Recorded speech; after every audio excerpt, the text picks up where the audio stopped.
नमस्कार। स्वर्णिम मध्य प्रदेश छत्तीसगढ़ में आपका स्वागत है और मैं हूं आपके साथ लोकेश चकवानी। मुख्यमंत्री भूपेश बघेल ने आज प्रदेश सरकार की गोधन न्याय योजना के लाभार्थियों के खाते में गोबर खरीदी की 10वीं किश्त की राशि भेज दी है। सीएम ने इसके लिए 5 करोड़ 12 लाख रुपए की राशि गोपालकों के खाते में भेजी। इस योजना के अंतर्गत प्रदेश के 1,40,000 से ज्यादा पशुपालक लाभान्वित हो रहे हैं। विधानसभा परिसर स्थित अपने कार्यालय से वीडियो कॉन्फ्रेंसिंग के जरिए आयोजित इस कार्यक्रम को संबोधित करते हुए मुख्यमंत्री बघेल ने कहा कि गोधन न्याय योजना के अंतर्गत अब तक गोपालकों को 64 करोड़ 20 लाख रुपए की राशि दी जा चुकी है। इससे उनकी आर्थिक स्थिति में परिवर्तन आ रहा है, रोजगार के नए अवसर सृजित हो रहे हैं और किसान जैविक खेती की ओर बढ़ रहे हैं। गोधन न्याय योजना में गोबर खरीदी के साथ साथ हजारों ग्रामीण महिलाएं वर्मी कंपोस्ट उत्पादन का कार्य कर रही है। वर्मी कंपोस्ट की विक्रय दर 8 रुपए प्रति किलो से बढ़ाकर 10 रुपए प्रति किलो कर दी गई है। बघेल ने कहा कि जैविक खेती में उत्पादित होने वाले अनाज और फलों की कीमत 1.5 से दोगुनी बढ़ जाती है। इससे किसानों की आय में भी अच्छी खासी वृद्धि होगी।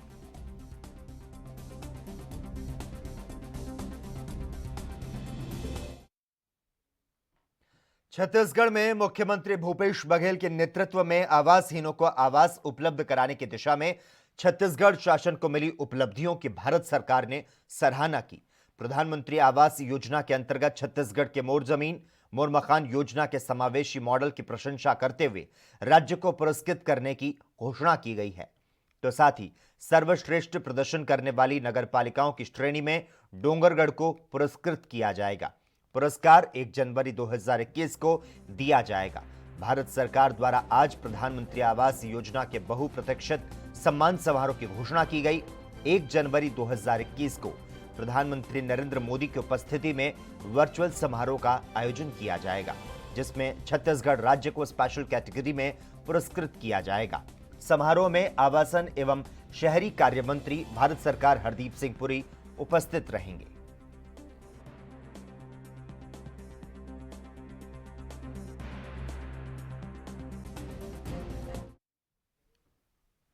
मध्य प्रदेश विधानसभा का शीतकालीन सत्र 28 दिसंबर से शुरू हो रहा है। इसकी पूरी तैयारी विधानसभा ने कर ली है। पहली बार विधायक मोबाइल में एक्सेस लेकर अपने घर से ही सत्र में भाग ले पाएंगे। कोरोना को देखते हुए इस बार आम सहमति के आधार पर सदन चलाया जाएगा। क्रिसमस के बाद होने वाली सर्वदलीय बैठक में इसका स्वरूप स्पष्ट हो पाएगा। विधानसभा सचिवालय ने विधायकों के सदन में दोनों तरह से कार्रवाई में भाग लेने के विकल्प पर तैयारी शुरू कर दी है। पिछली बार विधायकों ने जिला मुख्यालय में बैठकर सदन की कार्रवाई में भाग लिया था, लेकिन इस बार मोबाइल पर एक्सेस देकर घर से कार्रवाई में भाग लेने की अनुमति दी जाएगी। इसके पहले विधानसभा परिसर स्थित अस्पताल में विधायकों समेत सभी अधिकारियों और कर्मचारियों की कोरोना जांच होगी। मंगलवार से इसकी जांच शुरू हो गई है। प्रोटेम स्पीकर रामेश्वर शर्मा ने बताया कि सत्र को लेकर हमारी पूरी तैयारी है। जनप्रतिनिधियों को कोरोना से सुरक्षित रखने के लिए हम इस बार विधायकों को मोबाइल से एक्सेस देकर घर से कार्रवाई में भाग लेने की सुविधा देने पर विचार कर रहे हैं।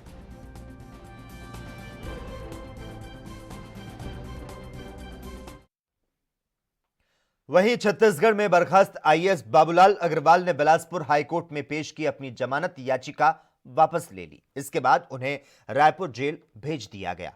प्रवर्तन निदेशालय ने बाबूलाल अग्रवाल को मनी लॉन्ड्रिंग मामले में नवंबर में गिरफ्तार किया था। मामले की सुनवाई जस्टिस आरसीएस सावंत की एकल पीठ में हुई।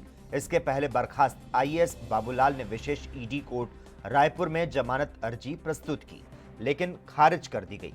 इसके बाद हाईकोर्ट में याचिका लगाई गई। यहां वैकेशन कोर्ट की एकल पीठ में सुनवाई के दौरान उनके अधिवक्ता ने याचिका को दूसरी बार फिर से प्रस्तुत करने की अनुमति मांगी और उसे वापस ले दिया। वहीं ईडी की ओर से अधिवक्ता डॉक्टर सौरभ पांडे ने कोर्ट में कहा कि बाबूलाल अग्रवाल के ऊपर पद का दुरुपयोग कर बेहिसाब संपत्ति अर्जित करने और ग्रामीणों के खाते में बिना उनकी जानकारी के पैसे डालने का आरोप है। शिकायत के बाद ईडी ने केस दर्ज कर उन्हें पूछताछ के लिए बुलाया, लेकिन वे जब नहीं पहुंचे तो गिरफ्तार कर जेल भेज दिया।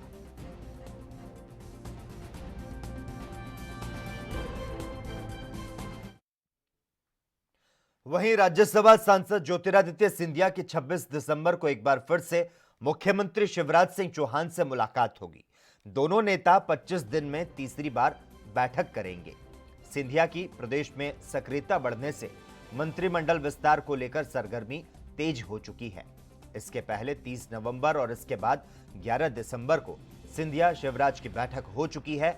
सूत्रों के मुताबिक 26 दिसंबर को सिंधिया और शिवराज की बैठक का समय करीब 1 घंटे का तय किया गया। यह बैठक सीएम हाउस में शाम 6 से 7 बजे तक होगी। इसके बाद सिंधिया बीजेपी कार्यालय जाएंगे।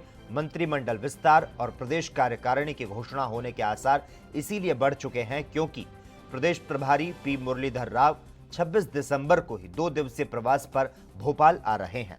हालांकि वे सीहोर में आयोजित जिला अध्यक्ष के ट्रेनिंग कैंप में शामिल होंगे, लेकिन बीजेपी कार्यालय में उनके प्रदेश अध्यक्ष वीडी शर्मा और संगठन महामंत्री सुहास भगत के साथ बैठक होगी। इस दौरान सिंधिया मुरलीधर राव से मुलाकात करेंगे। सिंधिया का कार्यक्रम संगठन के अन्य नेताओं से मिलने का भी है।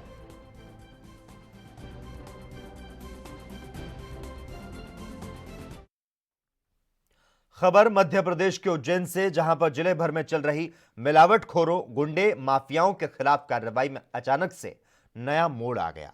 दरअसल नागर तहसील में तहसीलदार आरके गुहा और खाद्य सुरक्षा महिला अधिकारी दीपा टटवाड़े और टीम शहर में 3 जगह मिलावटखोरों के खिलाफ कार्रवाई करने पहुंची, जहां पर तीसरी जगह चंद्रशेखर मार्ग स्थित अशोक कुमार एंड कंपनी के यहां टीम पहुंची तो खोले 1000 लीटर के ड्रम में रखे रिफाइंड तेल का सैंपल लिया गया, जिसे देखकर व्यापारी आशीष चौधरी ने आपत्ति जताई।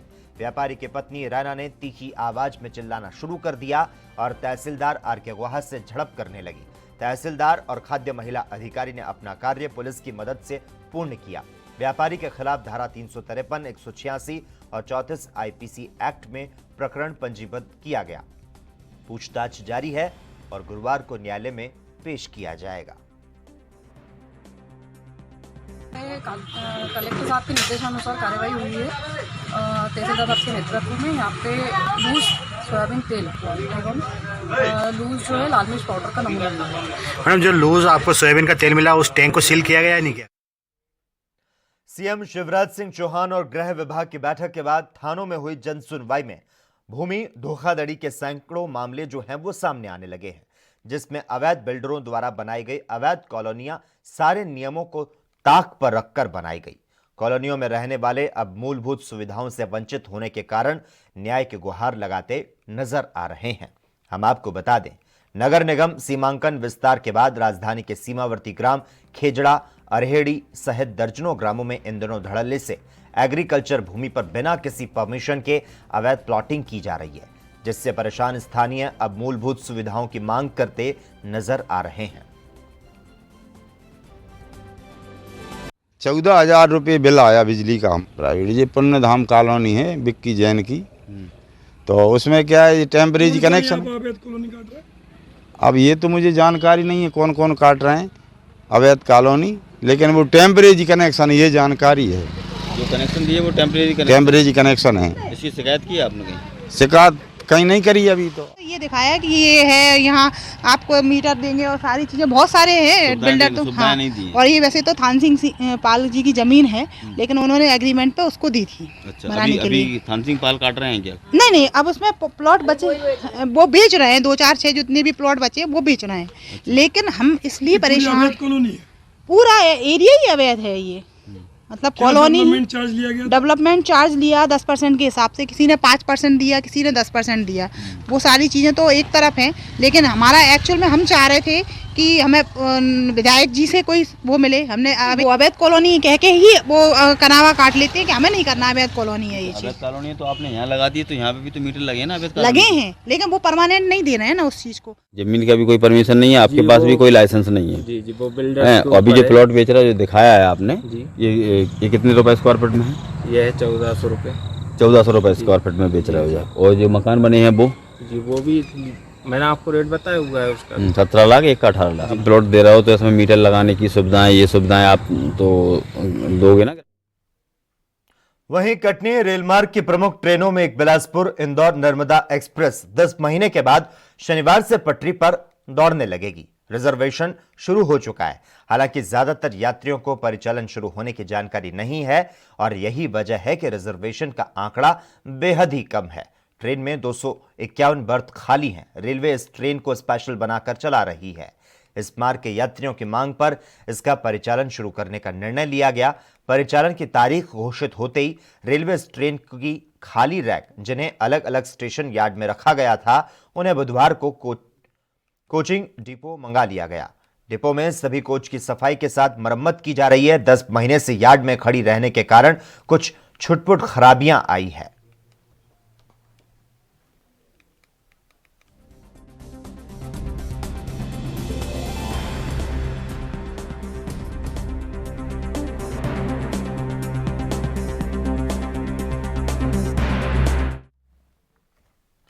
वहीं केरल सरकार ने हाईकोर्ट के उस फैसले के खिलाफ सुप्रीम कोर्ट में चुनौती दी है जिसमें सबरीमाला मंदिर में प्रतिदिन दर्शन करने वाले श्रद्धालुओं की संख्या बढ़ाकर 5000 करने का निर्देश दिया था।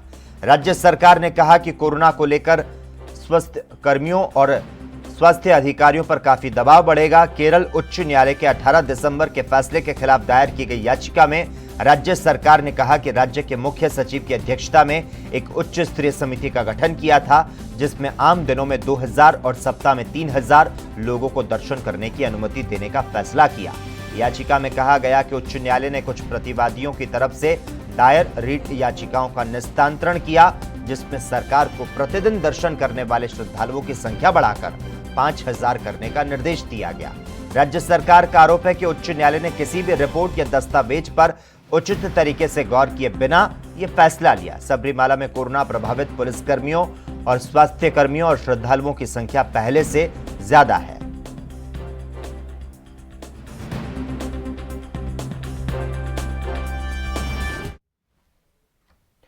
राजस्थान के कोटा में तीखी सर्दी में सड़क पर सोने को मजबूर लोगों के तन को लोकसभा अध्यक्ष ओम बिरला ने बुधवार को स्नेह भरी गर्माहट भेंट की। लोकसभा अध्यक्ष बिरला ने बुधवार रात शहर के विभिन्न हिस्सों में जाकर जरूरतमंद लोगों को कंबल वितरित किए। इन दिनों सर्दी पूरे चरम पर है। ये दिन सड़क पर सोने को मजबूर लोगों के लिए काफी तकलीफदेह होते हैं। लोगों की परेशानी में कुछ राहत मिल सके, इसके लिए लोकसभा अध्यक्ष बिरला बुधवार रात करीब 9 बजे सामाजिक कार्यकर्ताओं के साथ कैंप कार्यालय से कंबल वितरण के लिए निकले। बिरला और सामाजिक कार्यकर्ता सबसे पहले छावनी फ्लाईओवर के नीचे पहुंचे, जहां पर बड़ी संख्या में लोग खुले में सो रहे थे। बिरला ने इन लोगों को जब कंबल ओढ़ाया तो गर्माई का एहसास होते ही उनकी आंख खुल गई। बिरला को अपनी आंखों के सामने देखकर एक बार तो वे चौंक गए। उनके धन्यवाद देने पर बिरला ने कहा कि यह उनका दायित्व है जिसे वे पूरा कर रहे हैं।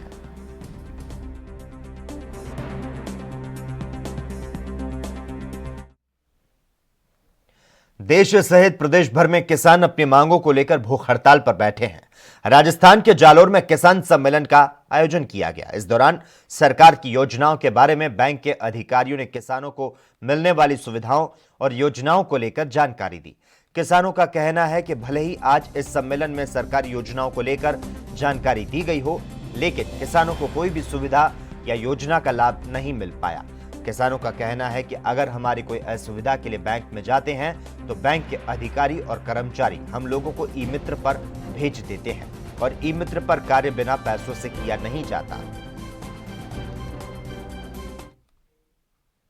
एएनबी न्यूज में खबरों का सिलसिला लगातार जारी रहेगा। हम यहां पर रुकते हैं एक छोटे से ब्रेक के लिए।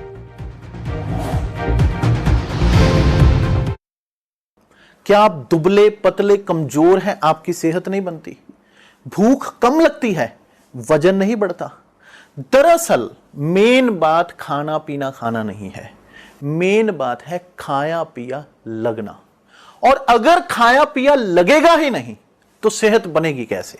इसलिए हमारी संस्था सन्यासी आयुर्वेदा ने एक ऐसी दवा बनाई है जो कि आपके पाचन तंत्र को, आपके लीवर सिस्टम को ठीक करने का काम करती है, ताकि आप जो भी खाएं उसका पूरे का पूरा निचोड़ आपके शरीर को लगे, आपकी भूख बढ़े, खाया पिया सही से लगे, नया खून बने, हड्डियों में जान आए, वजन बढ़े, ताकत बढ़े, चेहरे पर नूर आए और आप मोटे तगड़े खूबसूरत पर्सनैलिटी के मालिक बन जाएं। यह दवा पूरी तरह से आयुर्वेदिक होती है। इसका शरीर पर कोई भी साइड इफेक्ट, कोई भी नुकसान या दुष्प्रभाव नहीं होता। लड़के, लड़कियां दोनों इसका इस्तेमाल कर सकते हैं और पहले 15 दिन के अंदर ही आपको इसका असर महसूस हो जाएगा। सिर्फ 650 रुपए की पूरे 1 महीने की दवा होती है और आप इसे घर बैठे 01145454545 पर फोन करके दवा मंगवा सकते हैं।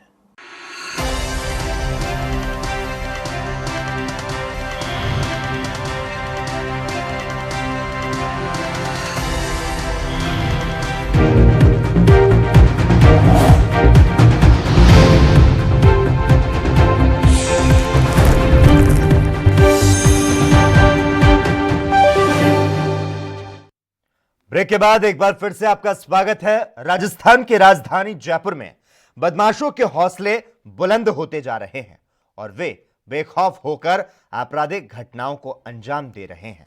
बदमाशों के हमले में घायल पत्रकार अभिषेक सोनी के अस्पताल में उपचार के दौरान मौत हो गई। इसके बाद पुलिस के कार्यशैली से नाराज परिजन और अन्य अस्पताल के बाहर धरने पर बैठ गए और दोषियों को गिरफ्तार करने की मांग की।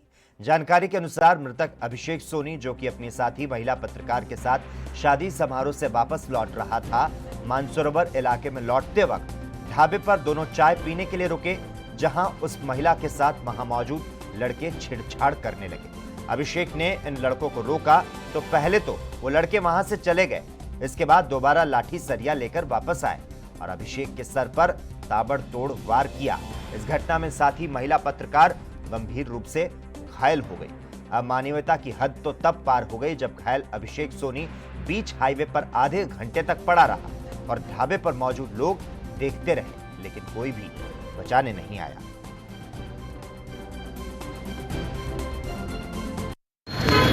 अभिषेक सोनी के पिता अभिषेक सोनी का 8 तारीख के रात को 11:30 बजे हमला हुआ था उस पर अज्ञात लोगों ने।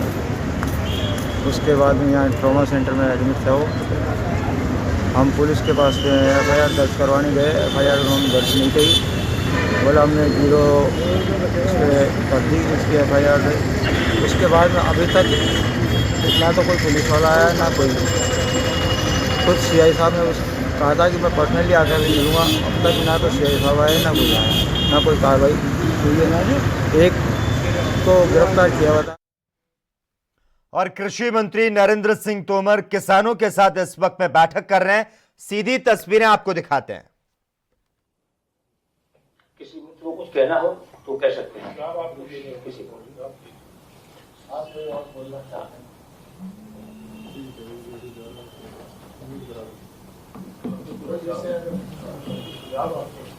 हाँ सर, हम इसमें ये कहना चाह रहे थे कि एक तो अभी मंत्री से बहुत ही लंबी बात हुई और सारी शंकाओं को निर्मूल कर दिया, लेकिन स्टोर की शंका अभी तक बात नहीं हो पाई है। इसके अलावा हम एक और चाह रहे थे कि किसानों की समस्याओं के लिए अपने SDM कोर्ट को अंतिम कोर्ट माना है। अगर संभव हो सके, जैसे कि बहुत दिन से विचाराधीन हुई है कि किसान आयोग का निर्माण आप कर सकें और अंतिम कोर्ट किसान आयोग हो तो ज्यादा सहूलियत होगी और इससे विश्वास की बहाली भी होगी।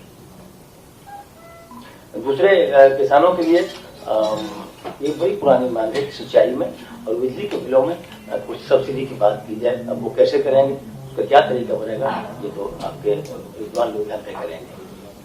इन सब बातों पर अगर कोई देखें तो बड़ी कृपा होगी। ये हम अभी दे रहे हैं, इससे सबके कहने के बाद हाँ, जिस मित्र को बात करनी हो पहले हाथ खड़ा करें और फिर इसको दबा के तब बात करें।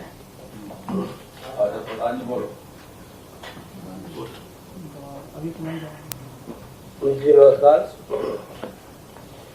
हम ये कहना चाहते हैं किसान विशेष परिस्थिति में गुजर रहा है। अब कुछ मजबूती आ जाए तो तरह की आंदोलन किसानों में शुरू है। क्या एक तरह से तो जो बिल लिखेगा ये वे किसान के क्षेत्र तक जाए व पढ़े व समझे। हम लेके सारे रात में काम करते हैं, उसके बाद हमें निवारण हमें लाभ हो रहा है, हम नहीं रहते। एक बात। दूसरी बात यह है, गाँव में गाड़ी की समस्या सड़क बन चुकी है। 6,000 रुपया न दिया जाए, जहाँ जगह से जो गाय की खुराक नहीं जाते आप पेंशन कर दीजिए, या पे गाय होता है पेंशन मिले तो गाय को सुधार रह जाओ। पहले तो खेती कर रहे कुछ अनुदान दे रहे हैं, 400 बागो रह जाओ। और किसान गाय 700 विशेष परेशान है, सारी रात 7 दिन जग रहा है। स्वामीनाथन आयोग की रिपोर्ट के हिसाब से अगर आप यहाँ पास करे हुए तो 2 मजूरी खेत में लग रहे हैं। 2 मजूरी देने के बाद में अगर बाप भाव निकाल जाओ तो बहुत महंगा हो जाओ।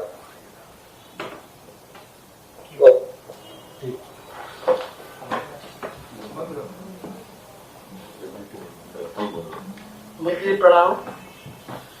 अपना जो बिल पास हुआ है किसानों के हित में, इसकी जानकारी किसानों को पूर्ण तरीके से नहीं है। ब्लॉक वाइज कोई एक आदमी नियुक्त कर दिया जाए, हर गांव जाके वो बिल को थोड़ा ज्यादा ढंग से समझाए, तो ऐसे आंदोलन मतलब मिसगाइड नहीं हो पाएगा किसान। एक निवेदन और है मेरा, हमारा जो खाद बीज है उसमें थोड़ी सी सब्सिडी और बढ़ा दी जाए तो उससे किसानों का हित होगा, भला होगा। नमस्कार। प्रणाम माननीय मंत्री जी, मैं संतोष सिंह गहलोत विधानसभा क्षेत्र प्रभार जनपद आगरा से। ये जो किसान बिल कृषि विधेयक आया है, इसके बारे में जितनी भी हम लोगों ने जानकारियां ली हैं, ये कृषि विधेयक बहुत अच्छा है, लेकिन आम किसान के लिए। वहीं राजस्थान के सुमेरपुर के उपखंड के पंचायत समिति क्षेत्र में राज्य सरकार द्वारा पिछले 2 वर्ष से ग्राम पंचायतों में एफएससी की किश्त जारी नहीं करने और गांव की सरकार का खजाना खाली करना पड़ा है, जिससे गांव में विकास कार्य ठप पड़े हैं। सरपंचों को चुने 1 वर्ष होने को आया है, लेकिन बजट के अभाव में विकास कार्य नहीं करा सके। सरकार के निर्देशों पर पंचायतों के बैठक में सरपंचों ने विकास कार्यों के लिए वार्षिक एक्शन प्लान तैयार कर लिए, लेकिन पंचायतों का खजाना खाली होने से गांव के विकास की राह में रोड़े अटक रहे हैं। वहीं कई ग्राम पंचायत क्षेत्रों में बिजली के कनेक्शन लाखों रुपए के बकाया होने से काटे गए। ग्रामीण पानी, सड़क सहित अन्य समस्याओं के समाधान के लिए सरपंचों से उम्मीद लगाए बैठे हैं।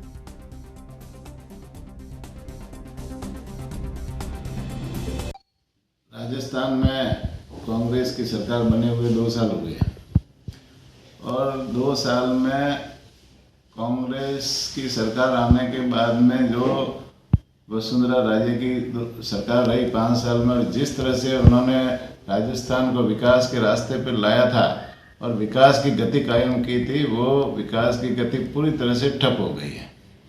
आज अपन उदाहरण के रूप में देखें तो पंचायतों को राज्य सरकार की तरफ से जो राज्य वित्त आयोग का पैसा मिलता है, 1 साल में 2 बार 2 किस्तें आती है, तो 2 साल में राज्य वित्त आयोग का 1 पैसा भी पंचायतों को नहीं मिला है, जिससे पंचायत अपने स्तर पे नाली सीसी सड़कें जो बनाती है तो वो पैसा उनके पास में 1 पैसा भी नहीं आया। भारत सरकार का 15वें वित्त आयोग का पैसा पंचायतों के खाते में 2 साल में 4 बार आया, लेकिन राज्य सरकार का नहीं आया। राज्य सरकार ने वसुंधरा राजे की सरकार ने किसानों। पाकिस्तान में प्रधानमंत्री इमरान खान के खिलाफ विरोध के स्वर तेज हो गए, उन पर दबाव बढ़ता जा रहा है, इसीलिए उन्होंने अब अपने मंत्रियों से काम की जानकारी मांगी है। राजधानी इस्लामाबाद में आयोजित एक कार्यक्रम में इमरान ने मंत्रियों से कहा कि अब हमें काम करके दिखाना होगा। सरकार के बचे हुए 2-2.5 सालों में हमें अपने काम से जनता को जवाब देना होगा। गौरतलब है कि पाकिस्तान डेमोक्रेटिक मूवमेंट में शामिल 11 विपक्षी दलों ने देश भर में इमरान के खिलाफ विरोध रैलियां निकाली। आपको बता दें, सरकार को चेतावनी भी दी गई कि वह अगले महीने इस्लामाबाद तक मार्च करने जा रहे हैं। इस कारण सरकार पर दबाव बना हुआ है।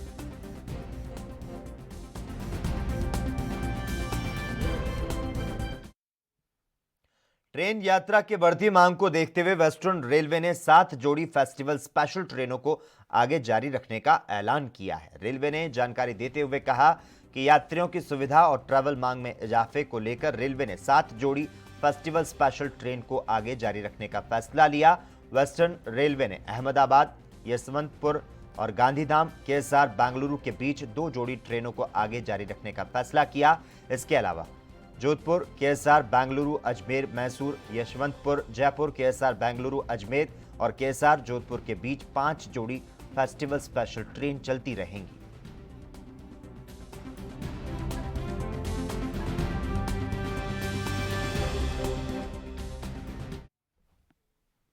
और इसी के साथ ही इस वक्त के बुलेटिन में बस इतना ही। तमाम अहम खबरों के लिए लगातार आप देखते रहिए ANB न्यूज।